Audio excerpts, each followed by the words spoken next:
नमस्कार, बंजारा बीट्स में आपका स्वागत है। मैं हूं ज्योति प्रकाश खली।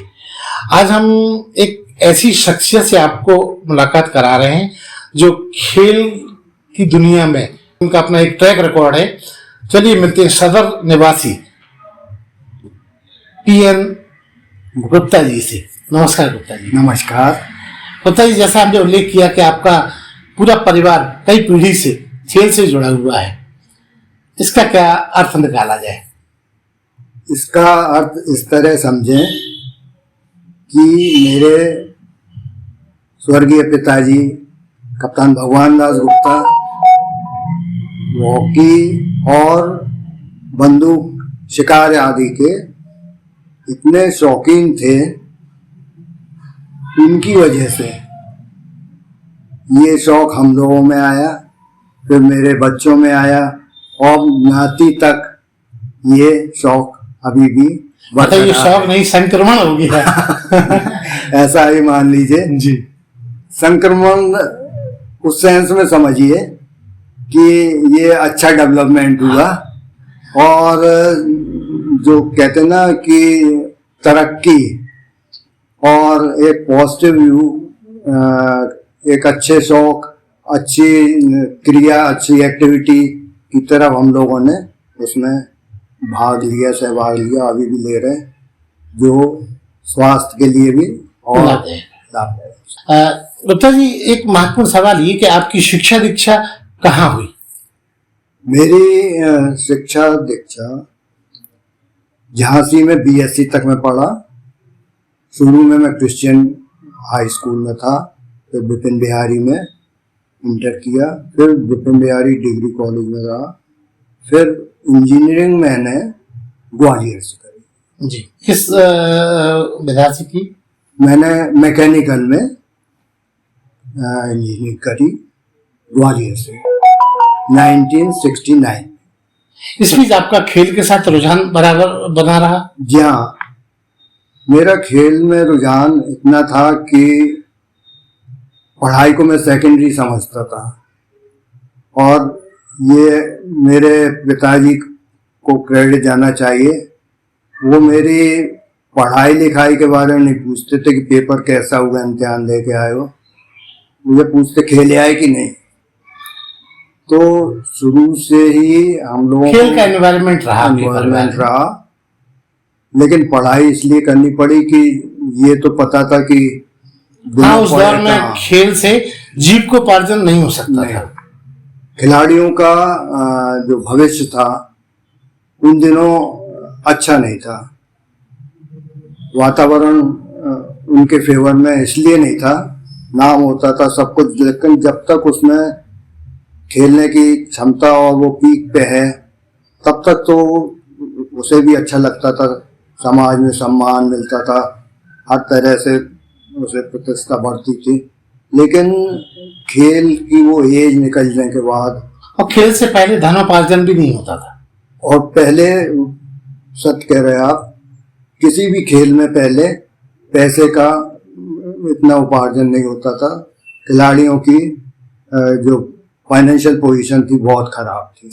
गुप्ता जी, मुझे जैसा कि ज्ञान है कि आपका ज्यादातर आपके पूरे परिवार का आपके पिताजी के समय से मेजर ध्यानचंद जी के साथ जुड़ाव बहुत रहा है। हाँ, उसके बारे में हमारे दर्शकों को जानकारी दें। जरूर। मेरे पिताजी बचपन से ही हॉकी के शौकीन रहे। झांसी में हॉकी खेला जाना, एक यहाँ का वातावरण ही ऐसा था, हॉकी ही यहाँ की जो बच्चों की कहना चाहिए सबसे प्रिय खेल हुआ करता था। तो सदर बाजार में अंग्रेजों का जब टाइम था जी, उस वक्त यहाँ खास तौर से हम लोग कैंट एरिया में रहते हैं जी। यहाँ फौजियों का एरिया होने के कारण अंग्रेज लोग पब्लिक की ओर खेलने की तरफ कोई ध्यान नहीं देते थे जी। तो यहाँ के बच्चे शौकीन इतने थे कि यहाँ ऊबड़ खाबड़ जो कैंट की खुली जमीन पड़ी रहती थी उससे पत्थर इकट्ठे करके झाड़ू से, अपने झाड़ियों से साफ करके तो वो पत्थर रख रख के बाउंड्री बना ली और खेलते रहते थे। धीरे धीरे वो इतने अच्छे खिलाड़ी हो गए और इतने, लेकिन जैसा आपने बताया कि पैसे की तंगी रहती थी, पैसे की तंगी इस तरह रहती थी कि किसी पे भी तो जूते पहनने के पैसे नहीं होते थे, नंगे पैर जुड़े हुए संसाधन नहीं होते थे। हॉकी खेल है, कुछ पे है कुछ पे नहीं है, तो खजूर का जो खपना होता कहते वो डंडी, उससे खेलते थे। लेकिन लगन इतनी होती थी कि सदर बाजार के हर परिवार से कोई ना कोई बच्चा एक दो खेलते जरूर थे हॉकी। मैं वापस वहीं आता हूँ, मेजर ध्यानचंद से आपके परिवार का जुड़ाव कैसा रहा? उसी दौरान जी, यहाँ कुछ फौजियों के बच्चे भी खेलने आते थे। तो जब ये लोग जिमखाना ग्राउंड सदर में है वहाँ खेलते थे, उस वक्त एक पतला लंबा सा लड़का आके फौज के बच्चों में से आता था।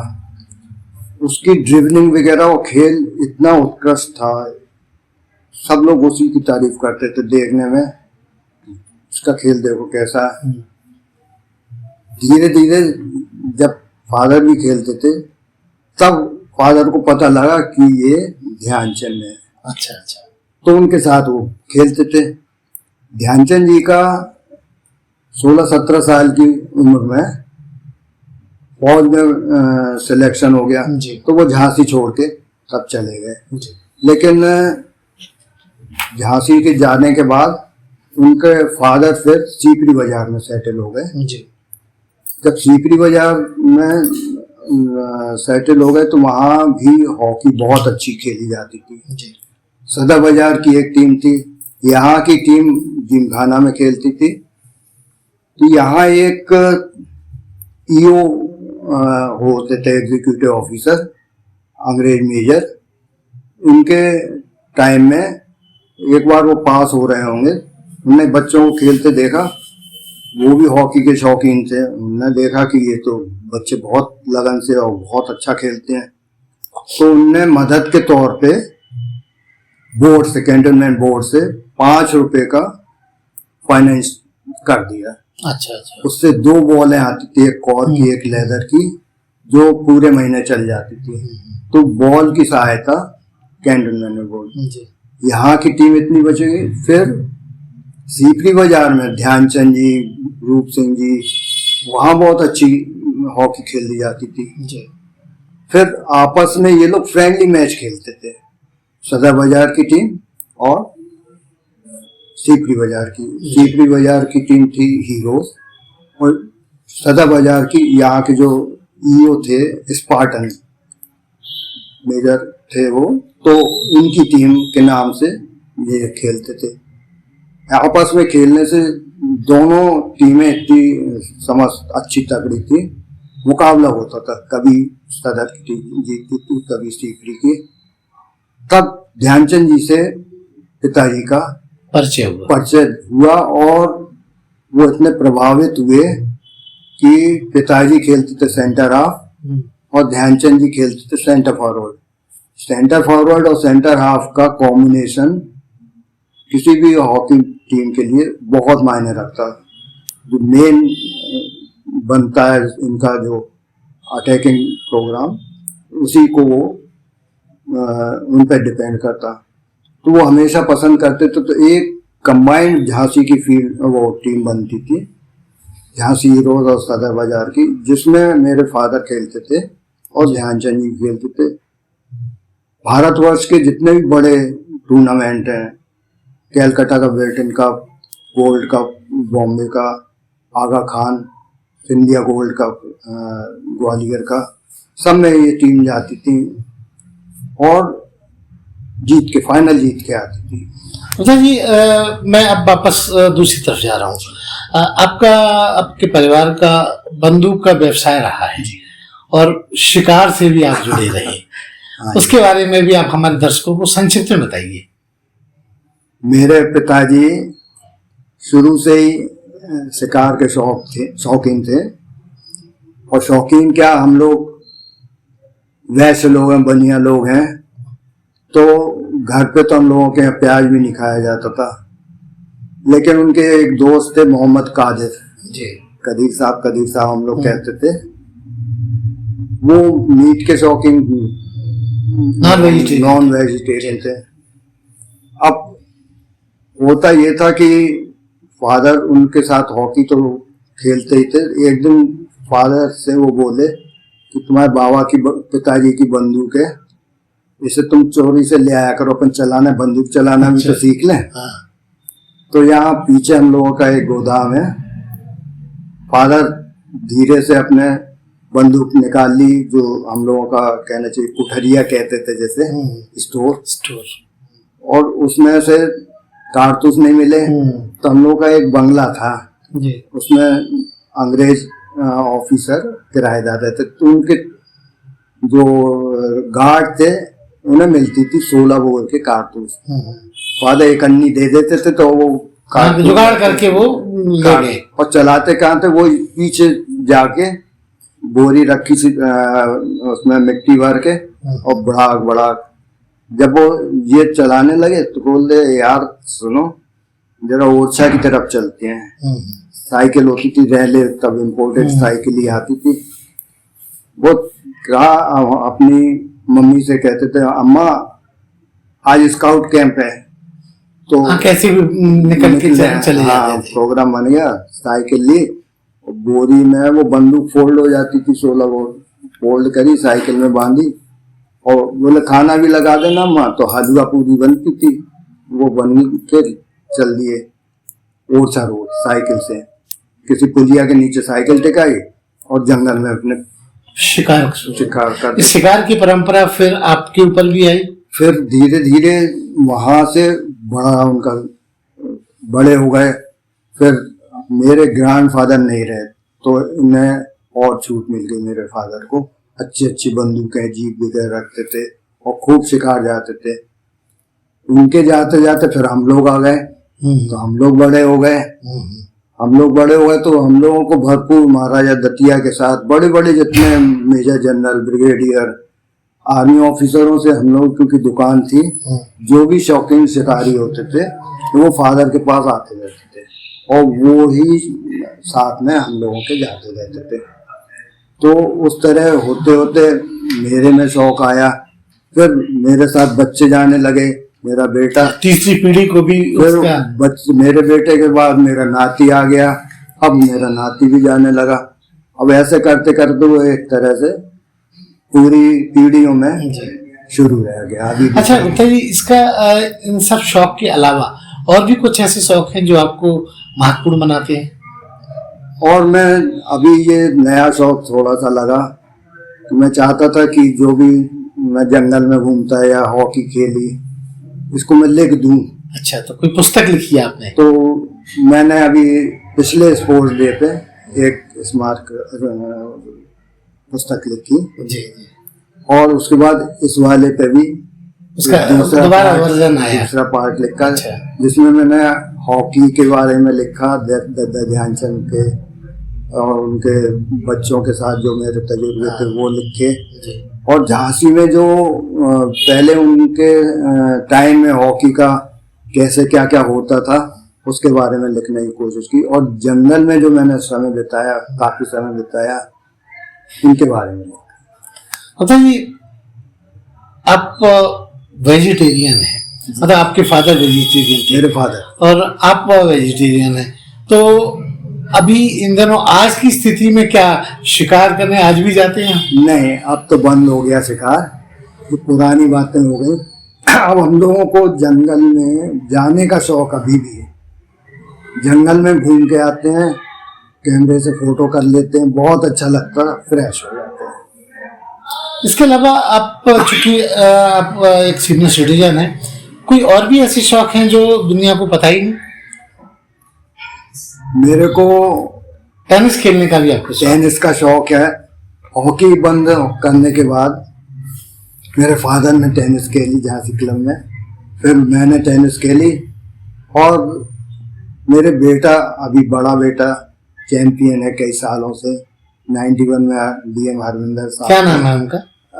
हिमांशु, इंजीनियर हिमांशु, वो बहुत बढ़िया प्लेयर है। मेरा छोटा बेटा अभिषेक, वो बहुत अच्छा प्लेयर है। और अब नाती खेलने लगा, वो भी बहुत अच्छा। पिछले जो मतलब तीनों पीढ़ियां हाँ सपोर्ट मतलब स्पोर्ट से जुड़ गई हैं। हाँ जी हाँ, अंडर 14 में उसने अपने 11 साल का तब चैंपियन बना वो जी। और स्विमिंग में बहुत अच्छा है। तो हम लोग को खेलने में बहुत अच्छा लगता, पूरा परिवार हम लोग चाहते हैं। आपका जो मेजर ध्यानचंद के साथ जो आपके सत्संग रहे, जो खास आपके पास कुछ हमने देखे ऐसे लेटर्स भी हैं, आपने उनको सहेज के कैसे रखा, क्यों रखा? पहले उसकी वैल्यू मैं नहीं समझता था। मेरे फादर के वो पक्के दोस्त तो थे, झांसी जब भी आते थे तो हम लोग घर यहाँ जरूर आते थे। तो बाहर जब रहते थे तो पत्राचार से आपस में वो लोग जुड़े रहते थे। तब पत्र जो आते थे तो मैं ये समझता था दोस्त ने आ गई चिट्ठी पढ़ लिए, उनने पढ़ लिया, एक दूसरे को जवाब दे दिया, पढ़ के वो जैसे पुराना पत्र फेंक देते थे। जब मैंने इंजीनियरिंग कर ली तब एक कटक से चिट्ठी आई, वो मेरे बारे में थी। जमशेदपुर में मेरा इंटरव्यू दिया टाटा में जी। उसके विषय में उन्होंने लिखा था कुछ, तो वो मैंने अपनी फाइल में रख लिया। अच्छा अच्छा। सारे तो फिक गए, लेकिन वो फाइल जब पुरानी मैंने देखी उसमें वो पत्र निकल आया। वो पत्र अनोखा दस्तावेज बन वो गया। मेरे लिए वो 69 का है जी। और मैं लिफाफे के मैं उसे रखे हुए हैं जी। आपको मैं दिखाऊंगा। जी जी। गुप्ता जी, एक बहुत महत्वपूर्ण सवाल जो रह गया, आज जब मेजर ध्यानचंद का परिवार यहाँ झांसी में ही है, उनके साथ आपके करंट में क्या स्थिति है, कैसे रिश्ते हैं और क्या उनके साथ अभी संवाद बराबर रहता है? जी हाँ, उनके जो ध्यानचंद जी के बेटे, तो उनके सभी बेटों से मेरे अच्छे संबंध रहे। अभी वर्तमान में ओलंपियन अशोक जो वर्ल्ड कप के वर्ल्ड कप जीतने वाली भारतीय टीम के सदस्य भी रहे जी, वो मेरे परम मित्र हैं। और अभी भी हम लोग साथ घर पे, उनके घर पे, कभी कभी मेरे घर पे हम लोग साथ बैठते रहते हैं। दतिया के कोई मुद्दा आपने बातचीत के दौरान बताया था, उनका भी उल्लेख कीजिए। दतिया महाराज से मेरे पिताजी के बहुत घरेलू संबंध थे। उनके जो एडीसी थे राम सिंह ठाकुर, राम सिंह दाऊ, वो पिताजी के वो काफी अच्छे दोस्त भी थे। और पिताजी उनके जंगल में वो साथ साथ शिकार हम लोग भी खेलते थे। महाराजा दतिया उन्हें काफी सम्मान देते थे और पारिवारिक होने के साथ साथ हम लोगों में हर फंक्शन में, शादी ब्याह में आना जाना रहता था, फैमिली फ्रेंड्स थे। और उनके जंगल देख के तो हम लोग अभी भी सोचते हैं और पुरानी यादें आ जाती हैं। तो जो पिताजी और महाराजा दतिया और सारे उनके परिवार के साथ जो हम लोगों ने जंगल में समय बिताया वो भूल नहीं सकते। उत्तर जी, आपकी 4 पीढ़ी, मतलब चौथी पीढ़ी भी आपकी खेल से जुड़ी हुई है और इतना कुछ अचीव कर रही है, कैसा लगता है आपको? बहुत अच्छा लगता, संतुष्ट हूँ मैं और भगवान को धन्यवाद देता हूँ कि उन्हें इतने हम लोगों को खेलने का सौभाग्य दिया। इतनी उनके आशीर्वाद के बिना तो हम लोग कुछ कर ही नहीं सकते। बहुत संतुष्ट हूँ और चाहूँगा कि ऊपर वाला कृपा बनाए रखे हम लोगों के परिवार पे। इसमें अच्छी बात यह है कि औरतों की इसमें भागीदारी, जो इनडायरेक्ट कहते हैं ना, पर्दे के पीछे जी, क्या होता है, औरतों को हमें नहीं भूलना चाहिए। घर की लेडीज जो होती है, उनका किस तरह से योगदान रहा इस खेल पृष्ठभूमि में? इसमें जो हम लोग खाते, हम लोगों को क्या जरूरत है, किस टाइम कहाँ जाना, रात दिन वो उनका सहयोग मिलता, पूरा सहयोग मिलता। मेरी मिसेज सुमन, मेरी बहू श्वेता, ये लोग हर पल हम लोगों का ख्याल रख के इसमें विशेष योगदान है। हाँ, फरोख्त में बहुत बड़ा योगदान है, जो हम लोगों को दिखाई तो नहीं देता, लेकिन उसका डायरेक्ट इनडायरेक्ट कुछ भी असर जो है ना, वो हम लोग उसको निकाल के देते हैं। कि गुप्ता जी, आपका ये जितना भी कुछ काम है, आप आज नई पीढ़ी को आप क्या कहना चाहेंगे? क्योंकि क्या हो रहा है, नई पीढ़ी में उतनी सजगता नहीं है काम को जोड़ने की। क्या कहना चाहेंगे, कुछ संदेश देना चाहेंगे आप नई पीढ़ी को? नई पीढ़ी को संदेश में यही देना चाहूंगा, ठीक है आजकल का जो सिस्टम बदल गया, कंप्यूटर हो गया और पढ़ाई अलग तरह की हो गई, उन पे कंपटीशन बहुत हो गया, अगर उनके अच्छे नंबर नहीं आएंगे तो दबाव बहुत है। इसके साथ जो फिजिकल एक्टिविटीज पे ध्यान सरकार जो दे भी रही है, ऐसा स्कूलों में भी होने लगा, जरूरी है बहुत। पढ़ने के साथ साथ कुछ भी फिजिकल एक्टिविटी सबके लिए जरूरी, चाहे वो घूमे, जो उसे सूट करता, खेले कूदे। और आजकल तो गवर्नमेंट पैसा भी मिलने लगा, हम लोगों के टाइम में जो नहीं था। तो जो मेन पेरेंट्स परेशान रहते थे, पहले एक कहावत थी कि खेलोगे कूदोगे होगे खराब। जी, आज वो बिल्कुल उल्टी हो गई नहीं होती जी, क्योंकि अब क्रिकेटर कहना चाहिए कि जो भी गेम्स में जुड़े हैं कुछ खास करके उनको पैसा बहुत मिलता है। और इसीलिए अगर शुरू से ही बच्चों को लायक है, अगर वो उसका इंटरेस्ट है, और उसे पहले से ही पेरेंट्स भी टीचर भी जज कर लें कि ये इसमें कैपेबिलिटी है, अच्छा निकल सकता, तो छांट के उसे डाइवर्ट करके प्रोवोक करना चाहिए, कोऑपरेट करके किसी भी तरह उसे आगे निकालना चाहिए। और निकल भी रहे हैं, इंडिया में बहुत डेवलपमेंट हुआ, स्पोर्ट्समैन बड़े अच्छे निकल रहे हैं। हम देख रहे हैं एशियाड वगैरह में काफी अच्छा कर रहे हैं, क्रिकेट में अच्छा कर रहे हैं। तो ये थे पीएन गुप्ता जी, जो अपनी मेजर ध्यानचंद से जुड़ी हुई यात्रा और खेल का सारा पक्ष बंजारा बीट के दर्शकों के साथ शेयर कर रहे थे। बंजारा बीट से बात करने के लिए बहुत बहुत धन्यवाद। बहुत बहुत धन्यवाद, थैंक यू वेरी मच। इस चैनल को लाइक और सब्सक्राइब करना ना भूलें। देखते रहिए बंजारा बीट्स।